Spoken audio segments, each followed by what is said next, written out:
Cronaca, proprio in questi giorni di Green Pass, è il boom dei certificati medici, è uno strumento legittimo che consente di non andare a lavoro quando ci sono necessità impellenti, però guarda caso che si è presentato proprio in questi giorni di Green Pass, quando bisogna presentare a lavoro il certificato verde.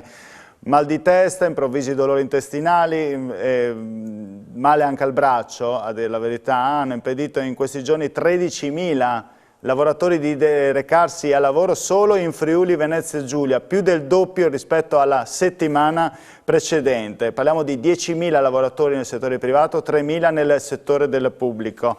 Cerchiamo di capire che cosa sta accadendo dietro questi acciacchi autunnali, chiamiamolo così. Un medico di famiglia che è Romano Paduano in diretta con noi. Buonasera dottore. Buonasera a voi tutti. Allora, dottore, che spiegazione diamo a questi acciacchi autunnali? Cosa sta accadendo? Ha avuto tante telefonate anche lei, come dottore di famiglia, come medico? Allora, restringiamo il campo sulle conseguenze post-vaccinazione di Covid, diciamo, no? Che chiaramente sono presenti, sono segnalate dalla letteratura e che possono andare da un semplice indolenzimento nella zona di inoculazioni a fenomeni sistemici più importanti, relativamente più importanti, quale febbre, malessere generalizzato, astenia, come quasi una forma di influenza più o meno leggera. Purtroppo la percentuale è variabile, non è prevedibile prima, cioè ci sono persone che rispondono in maniera forse esagerata a questa vaccinazione, nel senso che sviluppano una febbre alta, sviluppano veramente una dolenzia diffusa, e persone a cui non gli fa assolutamente niente, proprio nessun disturbo. Chiaramente, come dico, non è prevedibile, non è che si possa dire divisione per età, per sessi, per malattie, per questo, per cui è totalmente imprevedibile. Purtroppo è vero, e purtroppo è anche vero che si tratta di sintomi difficilmente valutabili, perché a parte la febbre che è misurabile, tutte le altre, la stanchezza, la dolenzia del punto, quella mancanza di forza, quella dolorabilità al braccio, chiaramente sono fenomeni soggettivi. Questo qui ci apre il grossissimo problema della certificazione, in quanto il certificato dal nome stesso dice certum facere, dichiarare cose sicure. È un po' difficile uscire dal rapporto di fiducia medico-paziente a cui noi dobbiamo tenerci, essendo chiaramente medici di fiducia, noi siamo i patrocinatori del paziente. Se un paziente mi dice che ha male, io non posso non crederlo. Sì. Chiaramente questo è il problema principale, perché è una cosa difficilmente misurabile. Sulla febbre possiamo dire c'è o non c'è, quella chiaramente misurabile, il dato, come si suol dire, oggettivabile, ma tutti gli altri dati soggettivi, mi sento poco bene, non mi sento in forza, mi fa male qua, capisce che è molto più difficile controllarli, e purtroppo vediamo che molte volte sono veri. Quelli che ci scappano sono i cosiddetti furbetti, a cui non possiamo praticamente fare nulla, anche perché, diciamo, il rapporto è basato sulla fiducia. Se uno mi dice che non sta bene, il mio primo dovere è crederlo. Da quello che riesco a capire, insomma, avete le mani legate. Nel senso le mani legate, tant'è vero che per anni si è chiesto una maggiore maturità dei pazienti, che l'INPS, soprattutto chiamiamo l'INPS, soprattutto i datori di lavoro, avesse una maggior fiducia nella maturità del paziente, e soprattutto per i piccoli acciacchi risolvibili in 2 o 3 giorni fosse più che sufficiente un'autocertificazione. Perché praticamente quella che io faccio, il certificato che io faccio, lo faccio sulla dichiarazione del paziente, non avendo dati oggettivabili. Darebbe più responsabilità al paziente direttamente, sgraverebbe dalle responsabilità a voi direttamente medici di famiglia. Lei quante telefonate ha avuto, diciamo, nelle ultime? Tenendo conto abbiamo calcoli che, mi dispiace dire, abbiamo abbastanza telefonate per le persone che stanno male, per fortuna anche anziani, per fortuna, cioè anziani che non hanno problemi di lavoro, scusate, per fortuna non togliamolo, volevo dire, sono anziani che non hanno problemi di lavoro, e adesso soprattutto siamo anche soddisfatti da persone dubbiose, perché chiaramente c'è lo zoccolo duro di quelli che hanno dubbi a vaccinarsi, che per motivi di Green Pass adesso si devono vogliono vaccinarsi, con tutte le problematiche: mi farà male, cosa mi succede, cosa non mi succede, per cui veramente abbiamo una popolazione che si trova spaurita, che si trova timorosa, ed è, mi dispiace dirlo, molto più probabile che queste persone così un pochino spaventate siano quelle che andranno anche ai primi sintomi, si spaventano ancora di più. È vero anche che parla di primi sintomi, si spaventano ancora di più. Questo ha creato, insomma, questa situazione l'ha creata direttamente la pandemia, come ha creato altrettanto la pandemia un senso di timore, immagino, anche nei datori di lavoro, che appena sentono magari qualche dipendente che ha un colpo di tosse o magari un raffreddore, onde evitare appunto che si crei un focolaio all'interno della propria azienda, preferisce spedire a casa il dipendente. Sono i stessi datori di lavoro, no, che fanno questo. La paura o la scuola stessa, pensiamo anche nelle scuole, c'è un bambino che appena ha problemi di qualsiasi piccolo rialzo febbrile viene mandato a casa e pensiamo che se sono ragazzi giovani non c'è il problema di assistenza, se sono bambini piccoli vuol dire che un genitore deve rimanere a casa. Visto che i nonni o gli assistenti non sono così diffusi purtroppo. Arrivano direttamente telefonate o la gente si presenta da voi? Perché se non sbaglio la legge vieta, no, di fare la certificazione attraverso la telefonata. Esatto, bisogna distinguere. Qui siamo anche con un altro problema grosso che non riusciamo bene a risolvere. Come dice giustamente la legge prevede che il certificato deve essere fatto di persone, per cui per le persone dobbiamo visitarle, dobbiamo vederle. Il problema è se la persona ha la febbre, perché una persona che è febbricitante non dovrebbe poter accedere allo studio.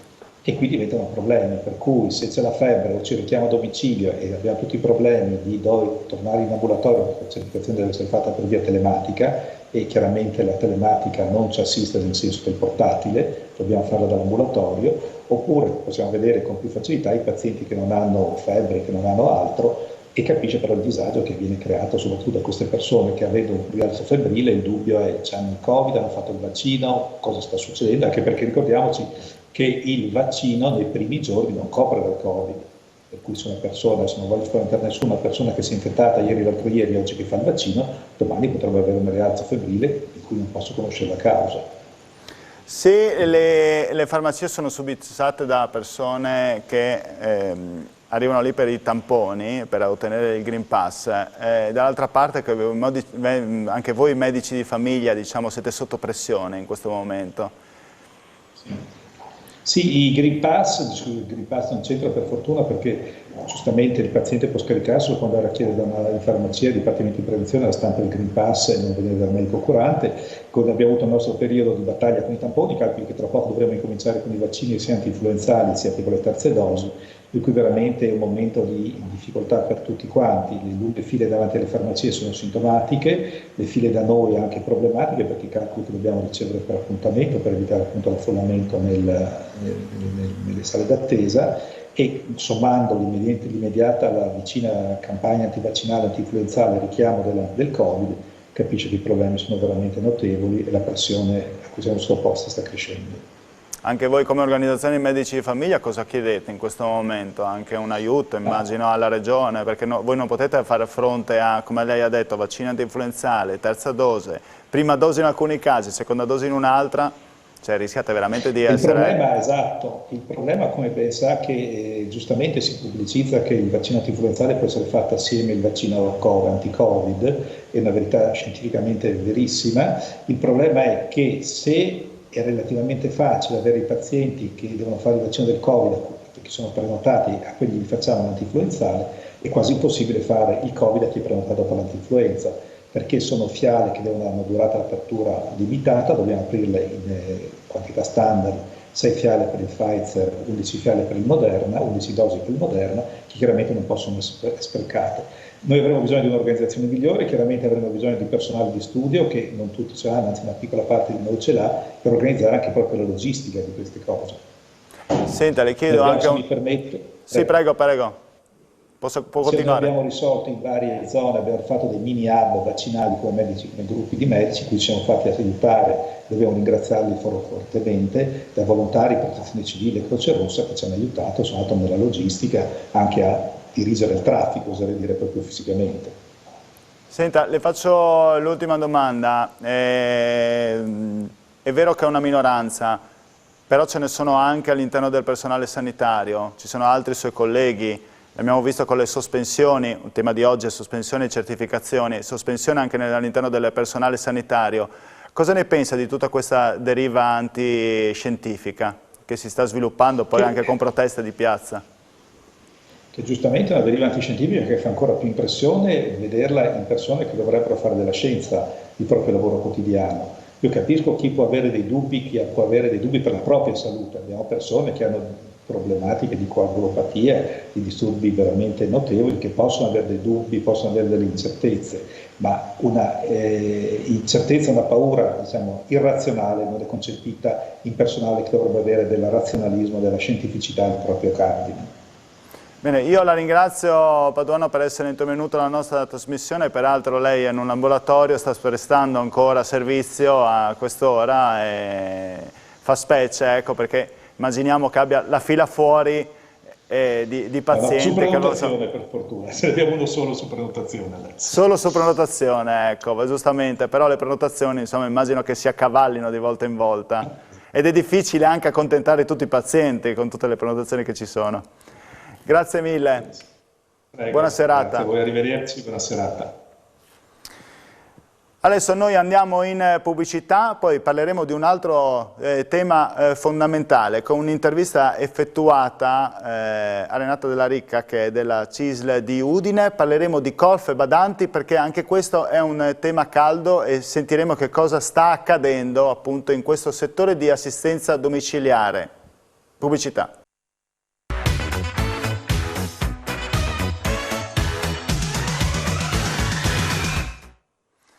Abbiamo parlato nella prima parte di screenshot di certificazioni mediche, perché c'è stato un boom. Ora parliamo di sospensione, come vuole il tema della giornata, soprattutto sospensioni che riguardano il settore dell'assistenza domiciliare. Parliamo quindi di colf e badanti. Se l'assistente domiciliare resta a casa per almeno 5 giorni, il datore di lavoro può procedere alla sua sostituzione. Questa è una delle novità chiarite dal FAC del governo. Parliamo di un esercito di 20.000 occupati. Allora, abbiamo voluto analizzare la situazione con Renata Della Ricca, che è della CISL di Udine, in questa intervista che vi facciamo vedere. Allora, Renata Della Ricca, innanzitutto cerchiamo di dare qualche numero sulle badanti e sulle colf in provincia di Udine. Allora, la provincia di Udine ha i numeri più alti come colf e badanti. Se noi pensiamo, abbiamo quasi 6.000 badanti in provincia di Udine, ex provincia di Udine, e sui 2.900, quasi 3.000 badanti. Sono numeri importanti perché sono quasi il 47% della nostra regione, una regione che ha tra colf e badanti 18.000 lavoratori. Di questi possiamo dire che il 60-67% viene dai paesi dell'est e sono tutte donne che non sono giovanissime, hanno una certa età, hanno delle problematiche, assistono i nostri anziani non autosufficienti, i nostri cari fragili, ma sono anche loro delle persone con una certa età e con delle fragilità. Ecco, ci sono anche però italiane, immaginiamo, perché è aumentata la platea delle donne italiane che vanno a fare assistenza domiciliare, no? In questi anni, a causa magari della crisi, si sono reinventate. Sì, causa crisi posso dire che molte donne italiane, ma anche giovani e in modo particolare anche al maschile, ragazzi, uomini che assistono sia gli anziani ma i ragazzi, i giovani come babysitter, poi fanno anche le colf all'interno delle famiglie. I numeri che noi diciamo sono numeri anche certificati, perché sono le persone che lavorano con contratto. Poi abbiamo tutta C'è un mondo sommerso. Sì, di persone sommerse, e lì non sappiamo che numeri ci sono. Ecco, concentriamoci sulla questione delle donne dell'Est Europa, perché proprio lì verte la questione delle vaccinazioni. Noi abbiamo un numero di quante possono essere vaccinate o meno, perché lì si gioca anche il futuro, anzi il presente dell'assistenza domiciliare in questo momento. Allora, queste donne, gran parte dopo agosto, il dato tra agosto e ottobre è completamente modificato, variato, perché molte di loro si sono arrese e si sono vaccinate. Sono donne che però in agosto sono andate, anche se hanno potuto, sono andate nei loro paesi e quindi sono vaccinati con vaccini non riconosciuti dall'EMA. E loro hanno prevalentemente, almeno quelle che riusciamo a parlare noi come CISL, hanno lo Sputnik. Lo Sputnik è un vaccino che non è riconosciuto e speriamo che il nostro governo faccia delle circolari, qualcosa per riconoscere anche questo vaccino. Poi c'è una parte che non vuole vaccinarsi, ma perché? Perché vedono in un modo diverso, percepiscono in modo diverso proprio la sanità, sono molto reticenti nel curarsi, infatti arrivano certe volte con patologie veramente preoccupanti perché non hanno il senso della cura per loro stesse, si prodigano verso gli altri ma tralasciano la loro salute. Possiamo affermare più o meno quant'è questa percentuale di persone non vaccinate o che rischiano anche di non essere riconosciute se non viene riconosciuto lo stesso Sputnik qua in Italia? Allora, dai nostri primi rilevamenti nei nostri uffici di colf e badanti che abbiamo su tutto il territorio, da Tarvisio a Latisana, Codroipo, Cervignano, noi abbiamo rilevato che un buon 15-20% è senza vaccino. Sono preoccupate, molte di loro vengono nei nostri uffici per chiedere se vengono licenziate, se non hanno il vaccino, molte sono preoccupate se possono rimanere all'interno della famiglia, della casa, perché sono le badanti, specie quelle dei paesi dell'est, sono conviventi con gli anziani, quindi perderebbero anche la casa. Diverse chiedono anche se il titolare del contratto le può licenziare per poter accedere poi alla disoccupazione, ma in questo periodo se tu non hai il vaccino non vieni licenziato, vieni solo sospeso. Vieni sospeso, però la persona che ha stipulato il contratto con la badante non ti può mettere fuori casa, quindi tu non hai più un'abitazione dove abitare. Queste persone si trovano in mezzo alla strada. Ecco, ci sono stati... Per questo proprio che noi abbiamo visto che c'è un aumento delle richieste di vaccinazione. Ci sono stati casi di richieste di allontanamento, telefonate anche magari di chiarimento, come mi devo comportare, la mia badante non si vuole vaccinare o viceversa, le stesse badanti poi chiedono informazioni a voi, avete avuto un boom di telefonate in questi giorni? Abbiamo ricevuto tante telefonate ma in modo particolare mail, i datori di lavoro che sono le famiglie si informano tramite i nostri uffici che cosa devono fare. All'inizio, quando abbiamo sentito tutte queste richieste, abbiamo inviato coi primi di settembre a tutte le famiglie che hanno i contratti con noi una mail con tutte le circolari e ripetutamente rinviamo tutte le novità che escono per aiutare le famiglie e questi datori di lavoro, che molte volte sono anche persone anziane e non sono neanche informate. Badanti, dal periodo di febbraio di un anno e mezzo fa, quasi due ormai, quando è scoppiata la pandemia, sono diminuite allo stesso tempo? Avete notato questo fenomeno di ritorno? Sono tornate nel centro-est Europa piuttosto che ritornare, visto che non c'era la possibilità magari di essere in casa domiciliate, vista la vicinanza, i contagi, il rischio dei focolai?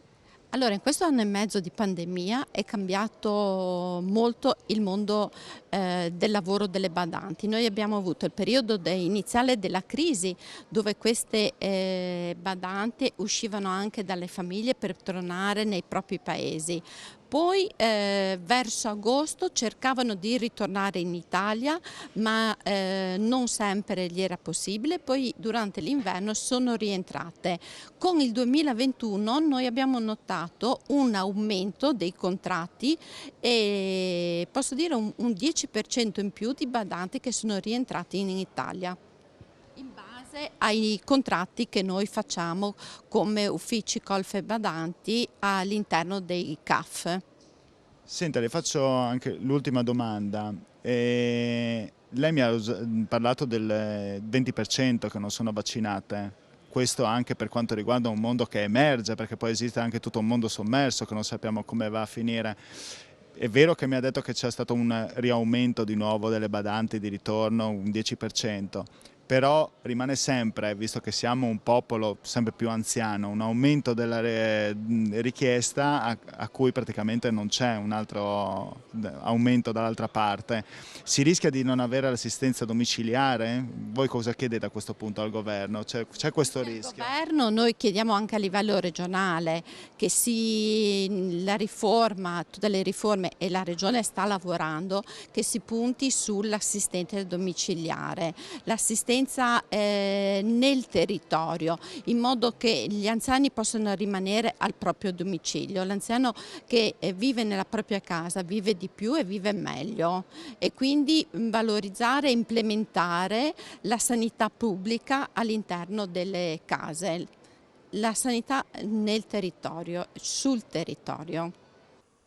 Ecco, quindi avete sentito l'intervista, a me non resta altro che concludere, perché ormai siamo agli sgoccioli, questa puntata, rinnovando l'appuntamento con Screenshot, domani con Daniele Micheluz e poi venerdì sempre con me, sempre con Screenshot, sempre con Telefriuli. Grazie, arrivederci.